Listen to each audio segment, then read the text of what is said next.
everybody, and welcome to Technically Speaking, episode number 10 of season 2, where we're going to talk about cold weather drying. So a couple of formalities here as we get started. First, just a quick introduction for myself for anybody who's new to Technically Speaking. My name is Brandon Burton, and I'll be your host today.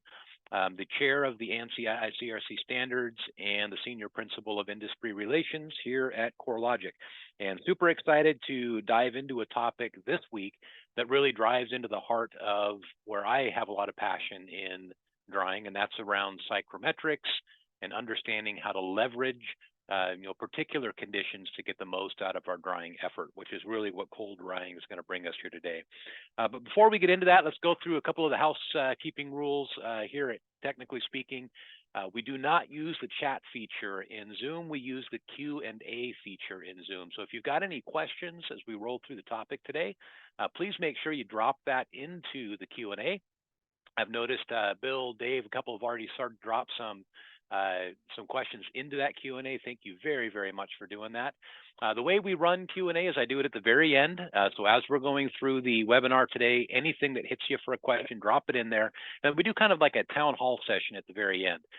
If you're watching this not live, if you're watching the recorded version, you will not get that Q&A period. So that's kind of the thank you for those of you that are being here with us live today, as you get access into that Q&A. And don't hesitate to throw any question you can think of into that Q&A. It doesn't even have to be on the topic of today's presentation. If it has anything to do with the industry at large, technical or otherwise, drop it in there. I'll do my best to get you the answer. And if I don't know the answer, I will find it for you. So with that said, let's go ahead and jump into it. As I get started here today, I want to a couple quick shout outs. I noticed a few folks in the attendance today that I greatly appreciate spending the time here. Some folks from the S500 committee, Darren in particular, saw your name on there. Thank you very, very much for joining today. And a couple of folks that I've known in industry for a long time. Phil, good to see you in there. So thank you very much for everybody who's on here with us live today. All right, so with that said, let me go through the objectives, the core objectives that I want to touch on here today. First of all, I can't have a conversation about cold weather drying without first talking about a little bit of psychrometrics. We're going to talk a little bit about the psychrometry of cold weather, kind of the pros and cons there as it relates to the psychrometrics. A great review of some of the basics of understanding the physics behind what drives the drying process. After we go through the physics for a bit, then I'm going to articulate what that means to the hidden problems and challenges as it relates to cold weather drying. Particularly with cold weather, there are some very, very unique challenges that can really hide themselves inside the drying process and not really bear their ugly heads until further down the road when we find moisture-related problems much after the project has been completed. So it's really important to be aware of those and to know what to look for. And psychrometry gives us a lot of great clues there. So we're going to talk about some of those hidden problems and challenges. Then when we're done with the challenges, I want to talk about the opportunities. So we're going to get into some specialized tools that'll help us really leverage opportunities in cold weather drying. And some of these are really obvious, and most of you are probably thinking of some of these already, things like desiccant dehumidifiers and heating systems and things like this that are super, super obvious. But the manner in which we use them and some of the I'm going to say accessories that we would use around these may not be as obvious. So I'm going to talk about some tips and techniques around some of these tools that really leverage the best of that opportunity. And there's some really cool hidden secrets there. And we'll talk about some of those as we get into that. Then we'll apply that through application and solutions. And then today I've got a little bit longer section on some announcements. So I got a few things I'm going to announce here at the end. A couple that are very specific to Technically Speaking, some that are specific to CoreLogic, some things that you'll be the very, very first to hear here at the end. So we'll talk about that in announcements, and then we'll wrap up with our town hall Q&A. So that's kind of the agenda here for today and everywhere that we're going to go. Again, my quick reminder as I get into the content, please drop your questions into that Q&A, ask frequently, and give us a really good town hall session at the end. So first, let's talk about the psychrometrics as it's related to cold weather drying. The first and most important thing that we have to understand about psychrometry and both the threat and the opportunity that cold weather brings is that the drying process is really a process of energy, right? In order to cause moisture that is absorbed into the structure, into the building materials in that structure, to want to leave those materials, we have to manipulate the balance of energy within that space. That's really where it all comes down to. It's psychrometry is nothing more than a tool to help us evaluate something called thermodynamics. Which is a topic we've dug into pretty deeply in Technically Speaking over some previous episodes. I'm not going to go super deep into that today because I don't want to review all those concepts for everybody who's already been through that, but I do at least want to gloss over some of the most important elements of that discussion. And one of those very, very important elements is something called dew point. And on our psychrometric chart, we can see it up here in the top corner. I'm going to highlight that in blue right here. Dew point is a scale on the psychrometric chart that helps us understand the relationship between the amount of energy that is available in air and how much of that energy is being spent to support the moisture that's present. It's just an expression of a ratio of energies is probably the most simple way to express that. But what does that mean? What that means is that at any given temperature and humidity on our psychrometric chart, and we'll just start with 80 degrees Fahrenheit and a 60% relative humidity here. For those that have been through your IICRC training, that's your AHEM test conditions for a dehumidifier. But at 80 degrees Fahrenheit and 60% relative humidity, where these two cross on the psychrometric chart, we can plot that on our chart and calculate all of these psychrometric variables. And there are several psychrometric variables. A simple psychrometric chart is just going to include a handful of them. The first will be grains per pound, and we'll find out that we're like 90, 91, somewhere between 80 and 100 here. We can continue off the chart and find out that our dew point temperature is right around 64 degrees, somewhere between 60 and 70. And we can find out that our vapor pressure is about 0.6 inches of mercury.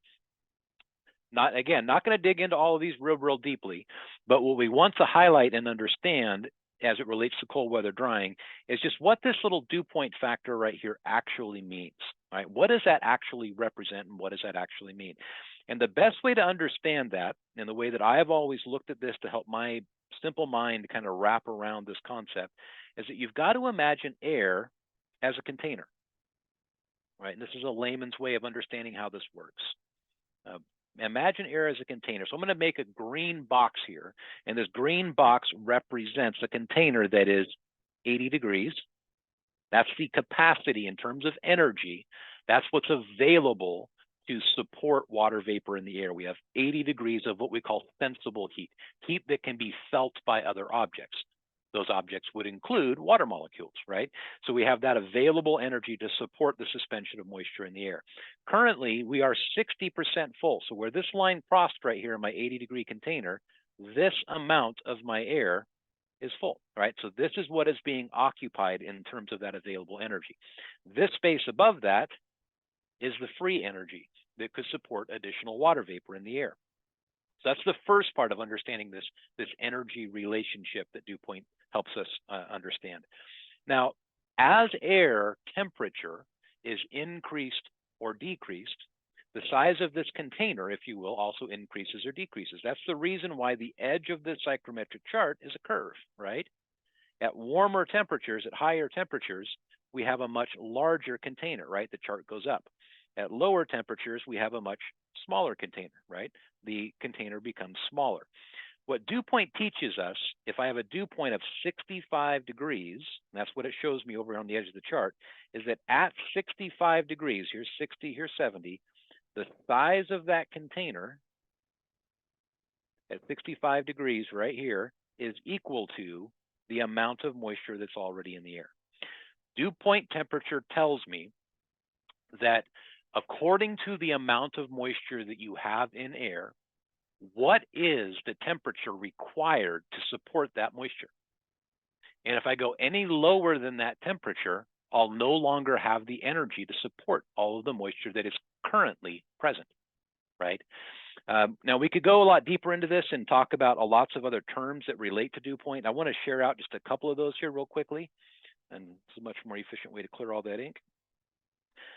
One of the things that I want to talk about is something called degrees of dehumidification and degrees of evaporation.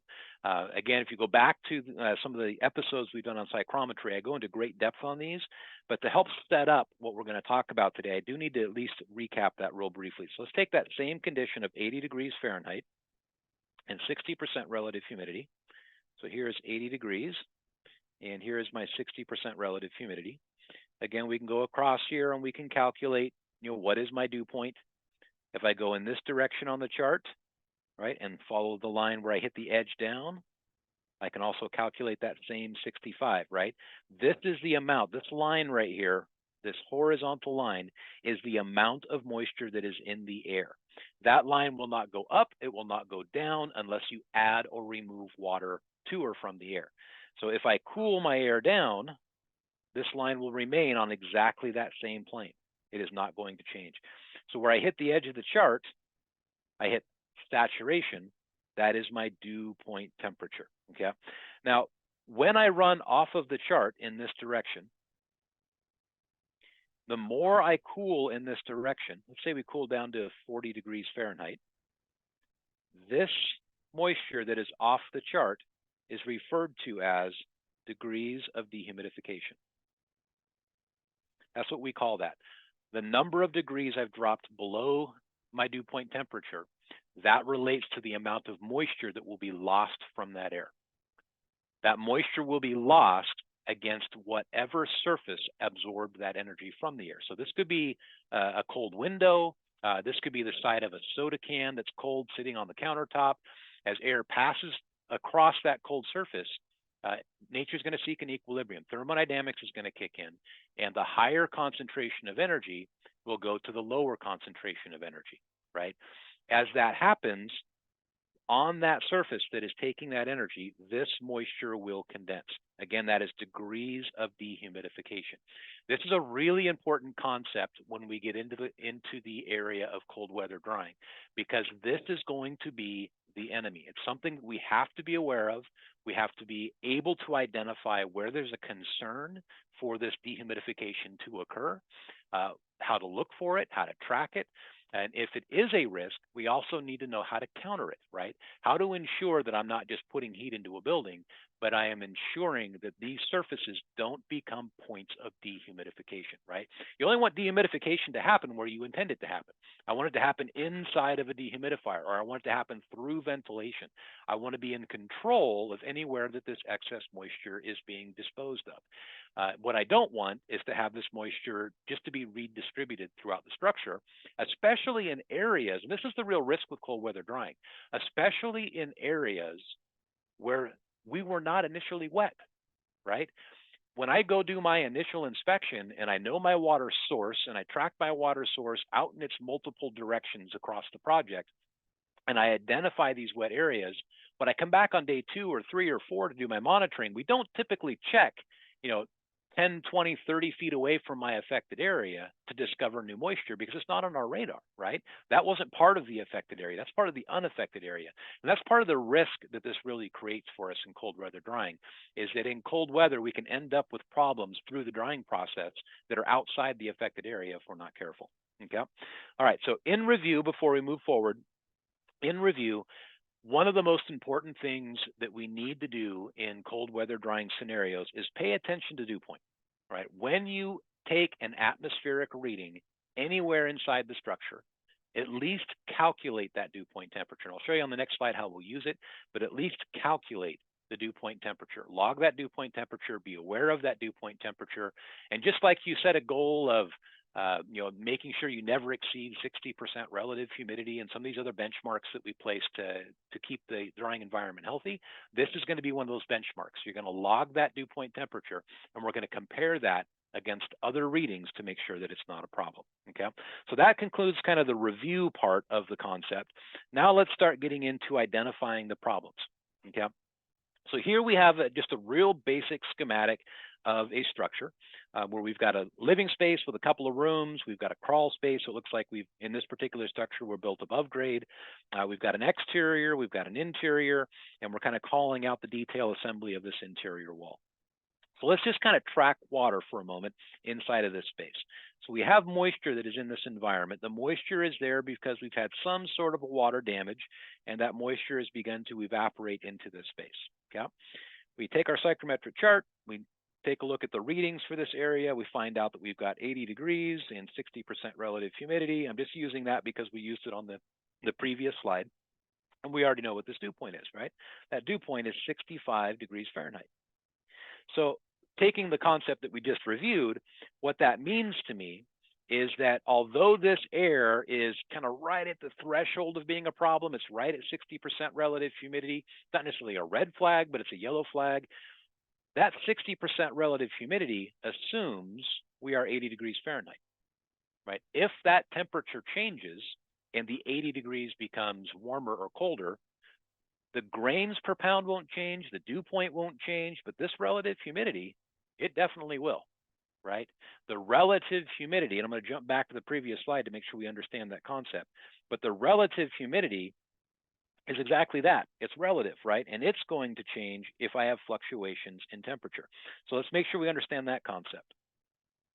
If I have 80 degrees Fahrenheit, make sure I get the right marker here. If I have 80 degrees Fahrenheit and 60% relative humidity, what's locked into place are my grains per pound, my dew point, and my vapor pressure. Those aren't going to change unless I add or remove moisture. But if I cool the air down, let's say to 70 degrees, same grains per pound, but a new relative humidity. That relative humidity is now north of 80 and south of 90. It's about 85% relative humidity. If I keep cooling it down, we hit 90% relative humidity. If I keep cooling it down, right at about 65 degrees, we hit 100% relative humidity. So notice that as I cool the air down, the relative humidity is increasing because the actual amount of moisture is not changing, right? The grains per pound, the actual physical amount of moisture that is in the air. So let's jump back into our problem statement here. So let's say outside of this environment, we have a temperature that is 55 degrees Fahrenheit, right? So outside this building, this air is at 55 degrees Fahrenheit. Inside my building, we're at 80 degrees Fahrenheit.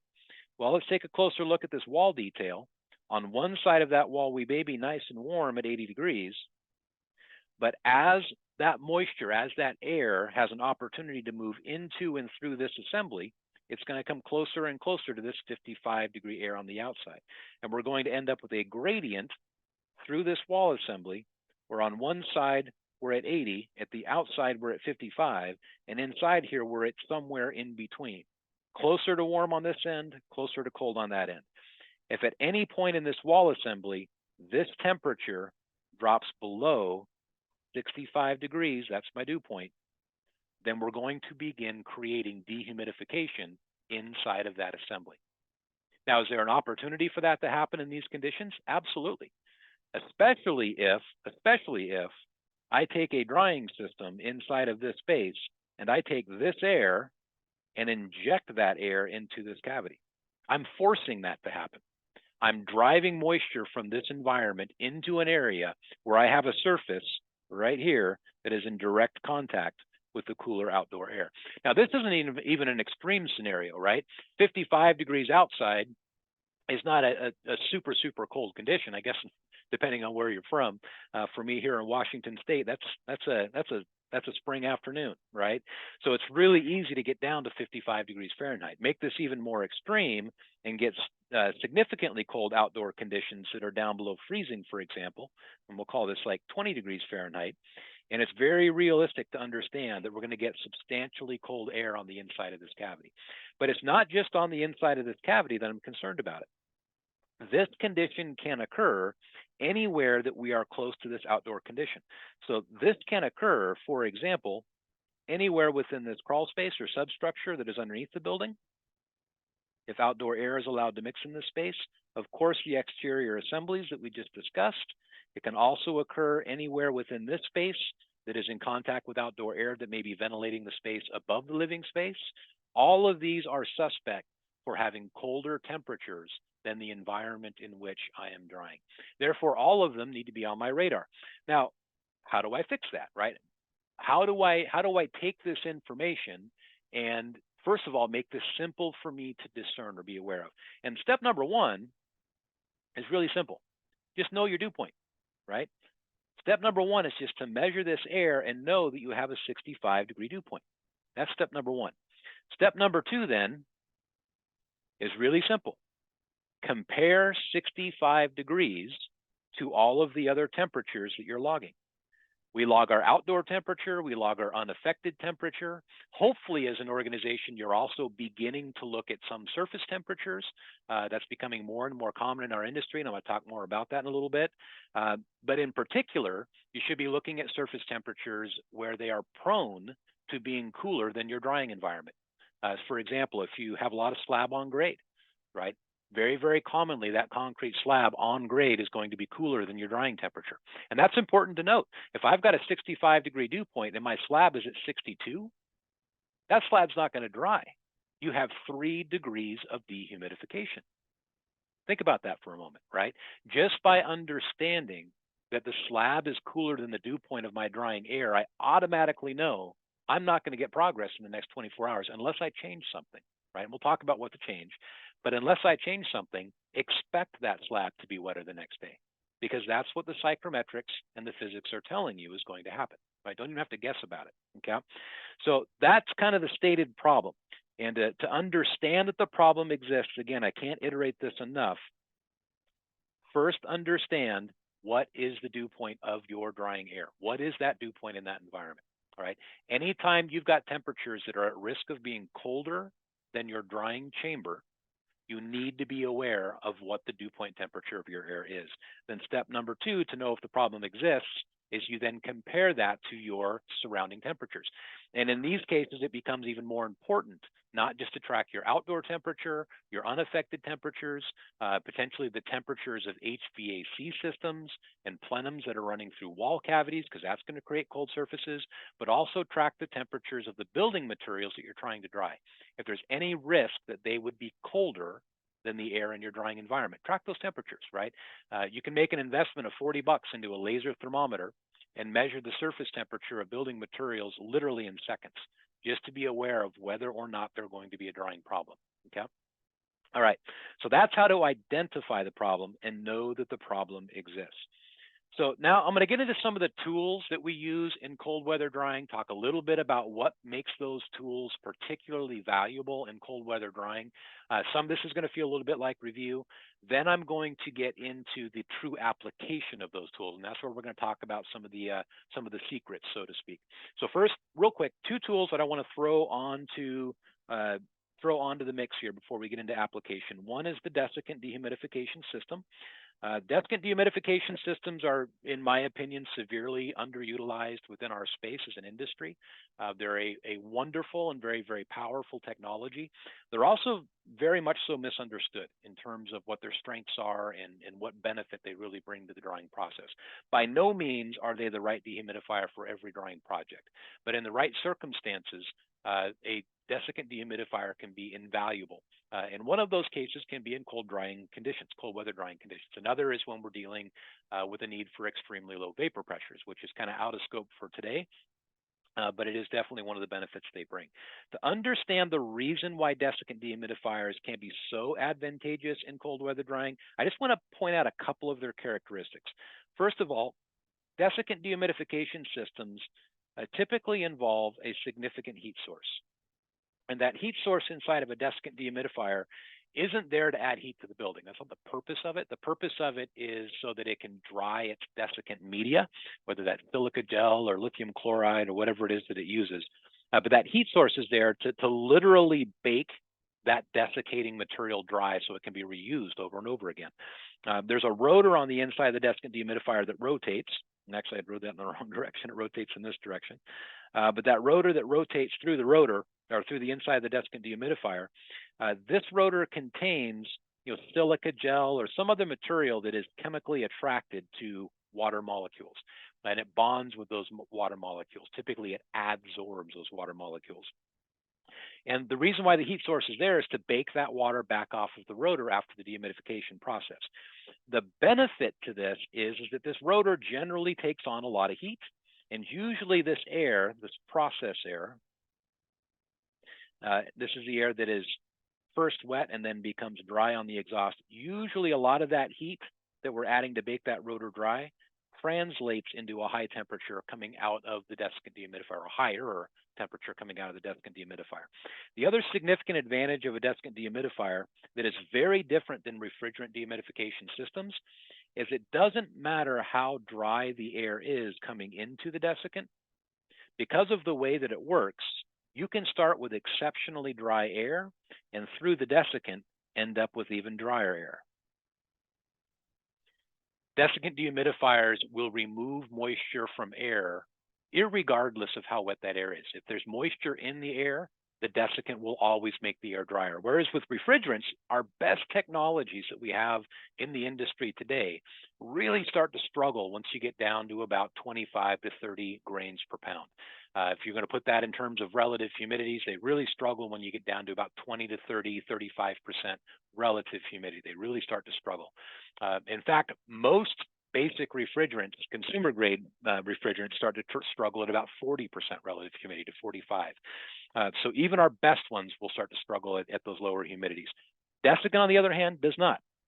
So I have an opportunity with desiccants, in other words, and I'll put this into application in a moment, but we have an opportunity with desiccants to take dry air and make it drier and add a significant amount of heat to that air in the process. So we'll come back to some application on that in a moment.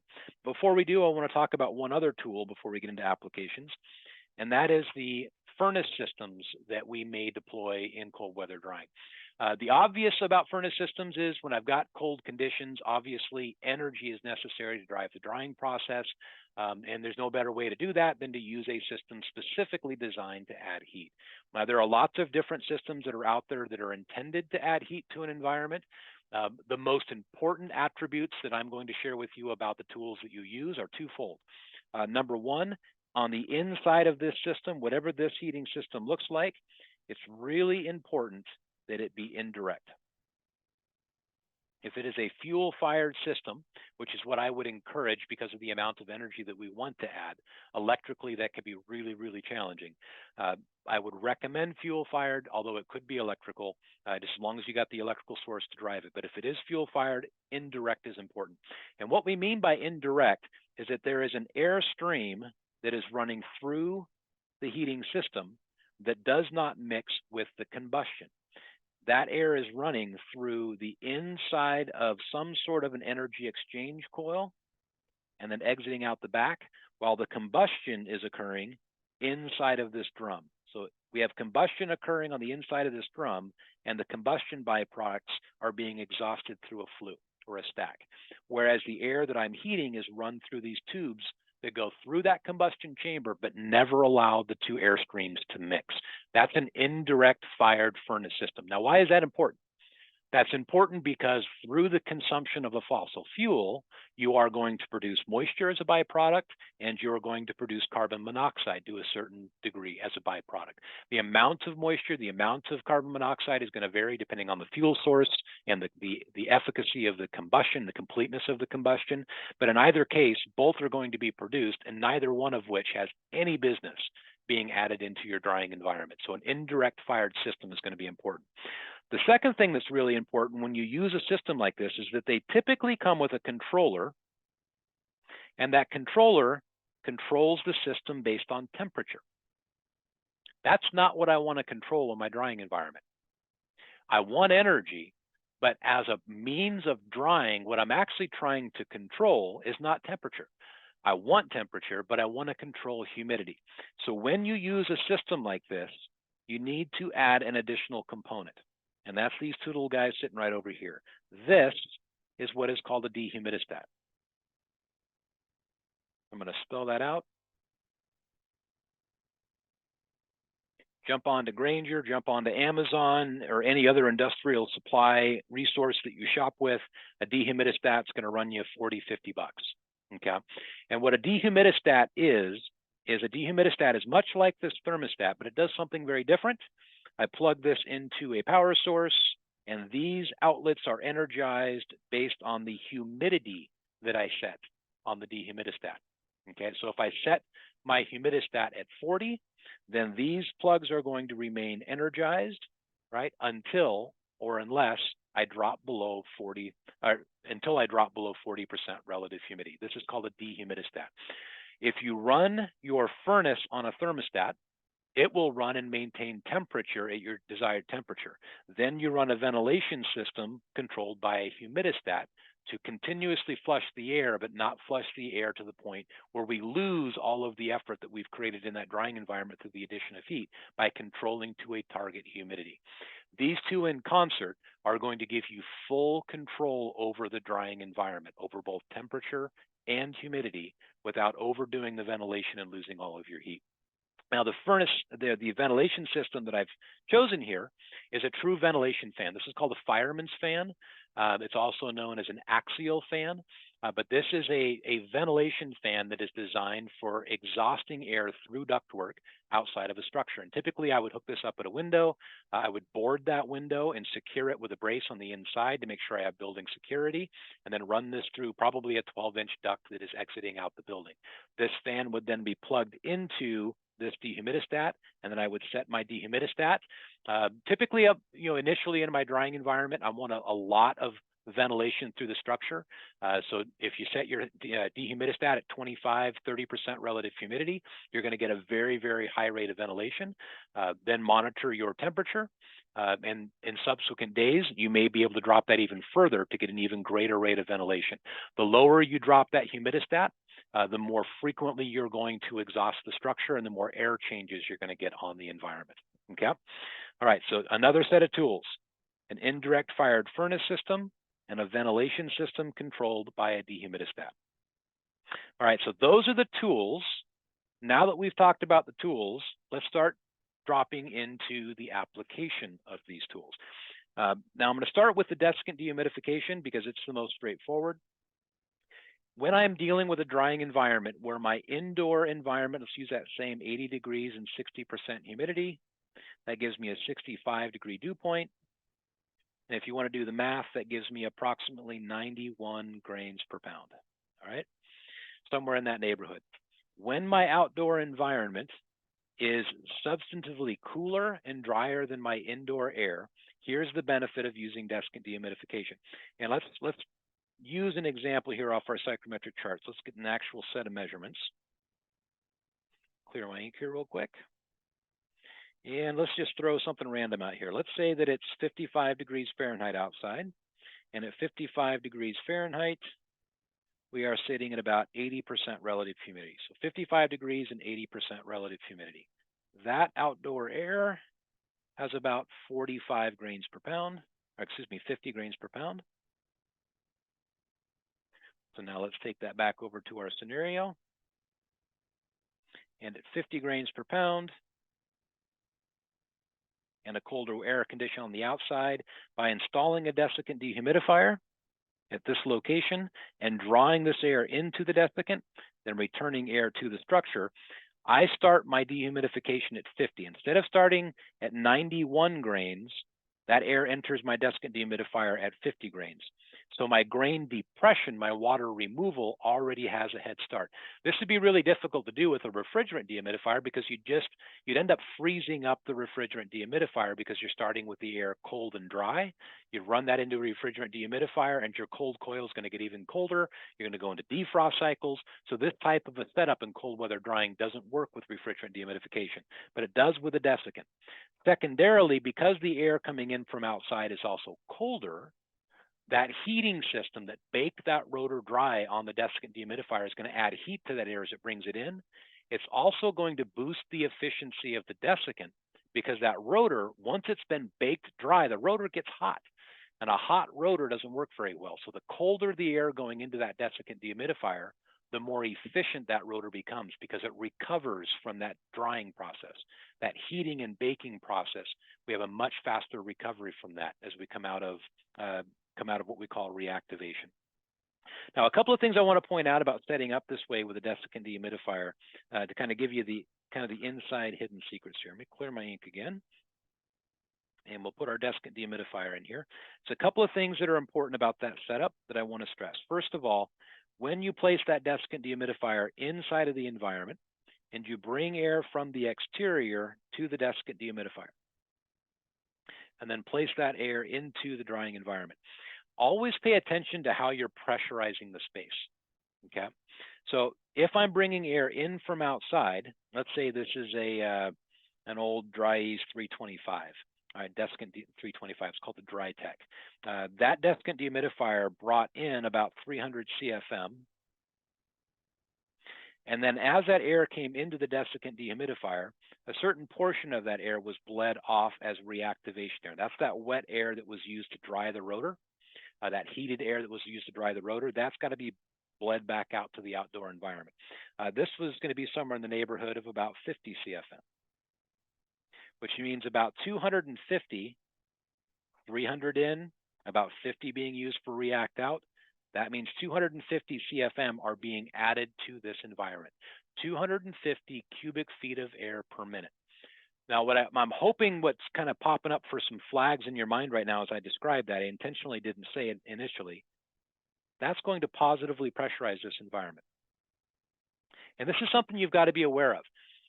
In cold weather drying scenarios, when you have an issue with dew point in that environment, and the inside air has a dew point higher than your outdoor temperature, the worst thing you can possibly do is to positively pressurize that drying environment, because now you're encouraging that wet air to be forced into all the interstitial cavities and voids and other spaces that can bring it into close proximity with those cold surfaces. So this is one of the things I want you to be aware of anytime we're dealing with cold drying scenarios. Always be cognizant of whether or not your setup has created a positive pressure. And if it has, right, again, it's even more important now for you to pay attention to what that indoor dew point is. Now, the easy solution to that is to know how much air you're adding and then make sure you exhaust an equal amount of air from the structure or more, right? So as long as I exhaust at least 250 CFM in this scenario, I counter all of that positive pressurization, and I can bring myself back to neutral. There are a number of ways you can actually monitor for this as well. You can get really inexpensive what they call anemometers manometers that will monitor pressure differential, that give you an ability to measure a pressure from this location to this location and just understand, are we positive or negative between those two locations? And those are also relatively inexpensive. What you need for a manometer in this particular case is going to measure down to tenths of inches. And you can usually pick those up for about 60 or 70 bucks, especially if you get just a simple analog version. The digital ones can get a little bit more expensive. So manometer, I'll put that on there for anybody who's taking notes on that. Could be a valuable tool for that if you don't want to just go on the guesswork of the CFM. All right. So when we're using the desiccant, I highly encourage this setup because it is leveraging that cold, dry outdoor air. It's going to give you even better drying air into the environment, but you've got to be cognizant of your pressurization. If you positively pressurize this space, right, then we have to be very cognizant about whether or not we're driving that high humidity air. If it has a higher dew point than your outdoor temperature, if we're driving that into these spaces and into these cavities and these voids, okay? All right, so that's some ins and outs on the desiccant dehumidifier setup. I'm actually gonna clear this ink now so we can talk a little bit about the heating setup. Give me 1 second to clear some ink here. And this time I'll remember to switch my pen back. So with heating systems, the setup looks a little bit different, obviously. Usually with a fuel-fired heating system, we're going to set these up on the exterior of the structure typically, right? And then we're going to take outdoor air and all of its cold and dry glory. We're going to run this through the heating system. We're going to add heat to it without adding any moisture, and we're going to deliver this air into the structure, into this environment, okay? Now, again, same consideration here. If we are running this system and just dumping air into the building, we're going to end up with a positive pressure, right? Depending upon what your conditions are inside the environment, that may or may not be a problem. If I'm using a large enough indirect fired furnace system, and these can run like 2,000 CFM, some are higher, some are lower, but usually they're pretty high volume of air, then the moisture inside of this environment, the humidity inside this environment should fall very, very rapidly as long as I am using that cold, dry outdoor air as my inlet source, okay? And if that's the case, and I can get my indoor humidity in check very rapidly, then this positive pressure may not be a problem.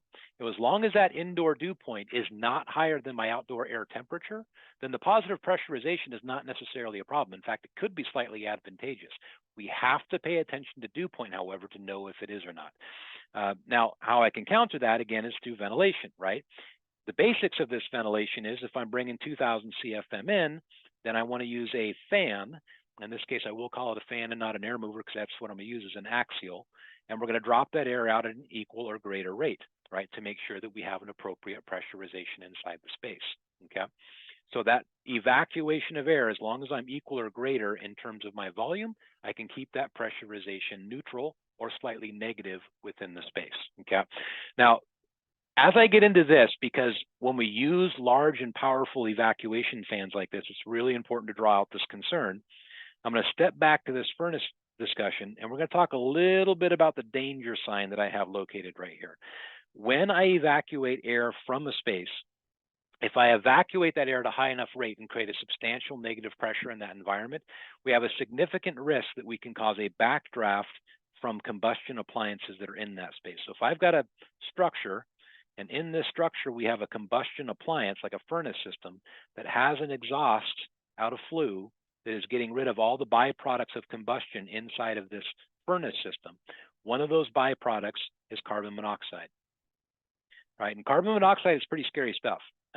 If I put a hard negative pressure on this space and draw these combustion byproducts back down this flue, I can fill this structure with carbon monoxide. And carbon monoxide is really scary because what carbon monoxide does is it's a gas that bonds with the components in your blood that are supposed to bond with oxygen, right? And it can saturate your blood with these molecules of carbon monoxide instead of allowing your blood to absorb and transport oxygen. So in a sense, what it does is it asphyxiates you. So you can no longer absorb oxygen, and you die from asphyxiation. Not because there isn't oxygen in the room, but because the carbon monoxide is taking the place of all the areas in your circulatory system that are supposed to be able to take on oxygen. So even if you go get fresh air, it doesn't necessarily fix the problem, right? Because now you're saturated with this carbon monoxide. There have been, a number of deaths that have occurred in homes because of negative pressurization in that space. And somebody just not being aware that negative pressurization in combination with a combustion appliance caused this type of a backdraft to occur. So if you're going to use something like this and you're going to create the opportunity where there could be a hard negative pressure for any reason in any drying environment, or even after during demolition projects where you're trying to ventilate structures because of all the dust and debris, anytime you pull a hard negative pressure on a building, always be aware of whether or not there are combustion appliances. And if there are combustion appliances that are present, I would highly encourage that you lock and tag out those combustion appliances. Do a little lockout, tag out, turn them off, lock off the access to energize those while the negative pressure is going to be present inside that space. Especially if you're doing something like this. Your heat source is going to be this guy, right? It's not going to be that existing furnace system. So make sure that combustible appliance is not going to fire if that furnace is located inside of that space that will be negatively pressurized. All right, safety meeting adjourned for today. Okay, just something to really be aware of. So to kind of wrap that up on the application of the furnace system, again, my kind of inside secret and tip and trick to this is I like to control this device not just on temperature, but I like to control this device with a dehumidistat. So on the furnace side, this is going to be controlled by a thermostat. And usually we've got a long lead, we got a small box that's going to monitor temperature, and it's going to govern this guy based on temperature. Continue to run this so that I maintain or achieve a target temperature within the space. On the other end of this, I like to control this with a dehumidistat and set for myself a target humidity. Again, initially, I'll usually set that around 30–35% relative humidity during that initial really high humidity stage in my drying environment. But depending on the project and depending on my outdoor conditions, if I've got really super dry outdoor air, you can drop that all the way down to 20% relative humidity and really draw that humidity down super low inside that space if you've got good cold outdoor air. And to really kind of bring that to light, I want to show you what that looks like on a psychrometric chart for a minute.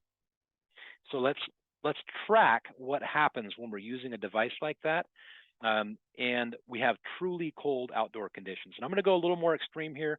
Let's say that we've got a temperature of 25 degrees Fahrenheit outside, so it's super, super cold outside.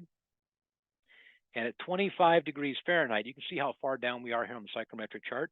Even if that air was 100% relative humidity, look how tiny that container is, right?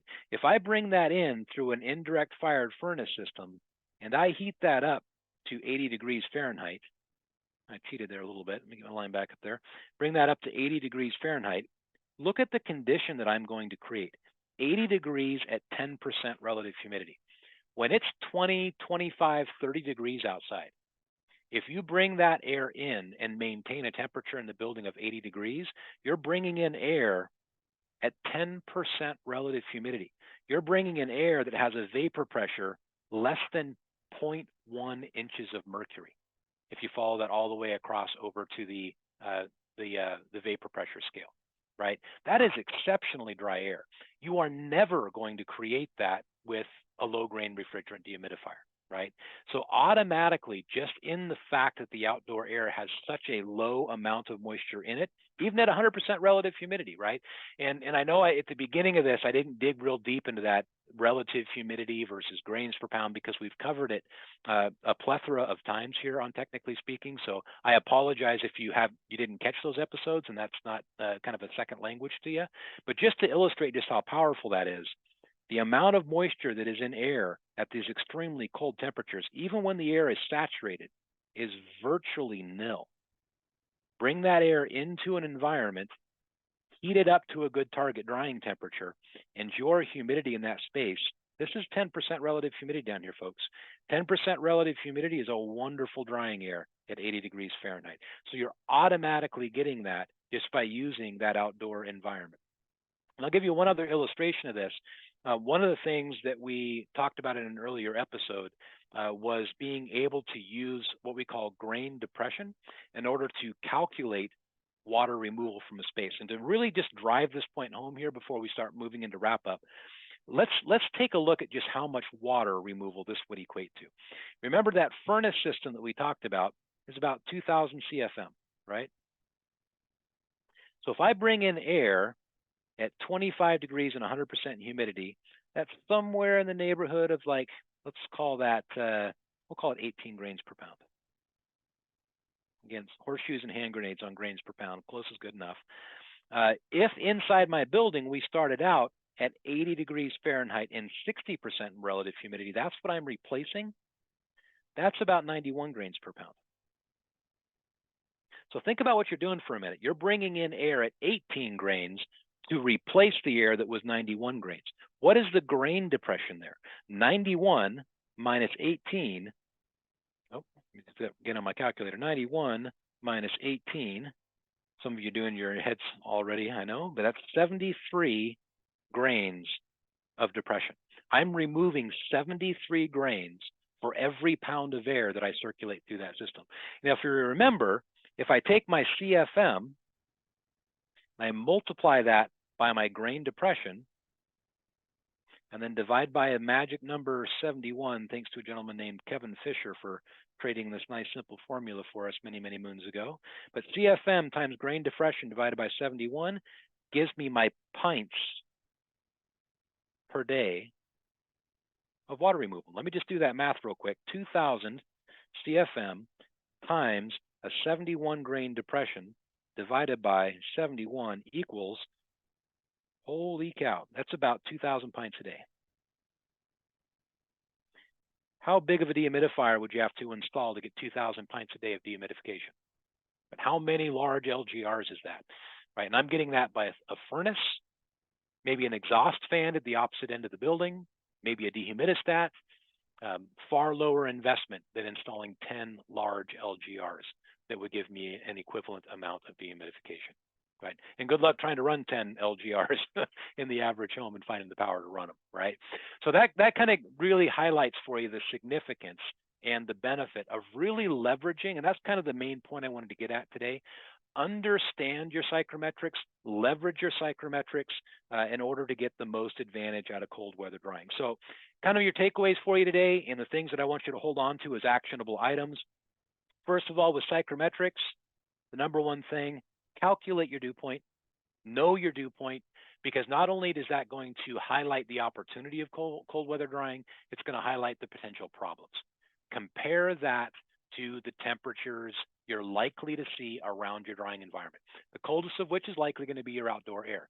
If your indoor dew point is higher than your outdoor air, stop. Right? Address that problem. That is a significant problem because you're going to end up with dehumidification occurring on those cold surfaces, right? And that's kind of the hidden problem and the hidden challenges. The specialized tools, again, dehumidification side of things, really consider using the desiccants. Drawing in that air from outside to feed a desiccant dehumidifier is going to be far more effective than the use of an LGR. Anytime the outdoor grains, and I'll give you a rule of thumb here, anytime your outdoor grains are less than 40 grains per pound. That's really a good target. As soon as you get less than 40 grains per pound outside, and that's going to be your weather through the drying project, is in that general range, a desiccant dehumidifier bringing in that outdoor air is going to be more advantageous than an LGR. Just remember the pressurization that we talked about. When you bring in air from outside, feed it into a desiccant and put that air into a drying environment, just ask yourself about whether or not the positive pressurization is going to be a problem. And that's, again, if your dew point of your indoor air is higher than the temperature of your outdoor air. Okay, we talked about that again in applications and solutions. We also talked about the use of ventilation when we're using an indirect fired furnace. Okay, and that ventilation being controlled by a dehumidistat. It's not required, but it's a good option. It'll help you have better control over not just the temperature, but also the humidity within the space. All right, so that kind of wraps things up on the technical side. Quick reminder before I get into some announcements and Q&A.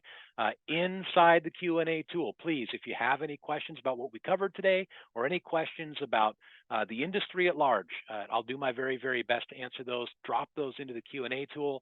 And just as a quick heads up, thank you so much to Dave, Bruce, Julie for the questions that you guys have in already. We'll hit those here in just a moment. But first, let's get into some announcements. Super excited about a couple things to share with you guys. First is on technically speaking, I'm going to do something a little bit different coming up in November. I'm going to have, the format's going to look a lot like this month. I'm going to have a psychrometric chart on hand. I'm going to have some structure diagrams on hand and some S500 language on hand. But instead of having a core subject, we're going to do a town hall. All right, so come next month with any topic under the sun related to water damage mitigation, anything at all. And we're going to spend the full hour in a full town hall session. The other thing I'd like to throw out there is I've had a couple of guest presenters on this year with me here in Technically Speaking. And if you have an interest in seeing any of those guest presenters be there with us for that town hall session, let me know. I would love to invite them in. I can't guarantee they'll be available, but if you have anybody you would like me to invite in, shoot me an email. And on the Q&A slide here in a moment, you'll see my email. But if you have somebody in particular you'd like to be there for that town hall and make it more of a panel style, I am at your disposal. So I will go out and I'll find anybody that you would like me to find. I'll do my very best to beat the bushes and get them here for that town hall session. So that's one announcement number one. Announcement number two is we do have our season recap coming up in December. That'll be the last episode of 2023. And what I did last year, the first season, is we took all of the best secrets for the entire year that we shared out for all of those 11 episodes, and we consolidated that down to a single episode. So I'll be sharing that out in December, and we'll do our best kept secrets season recap in December of 2023. So mark your calendars, November 21st. That is going to be our town hall session, a little bit different format. And the next announcement I want to give you. First of all, if you are a user of Mika Mobility, and here's my big announcement for you.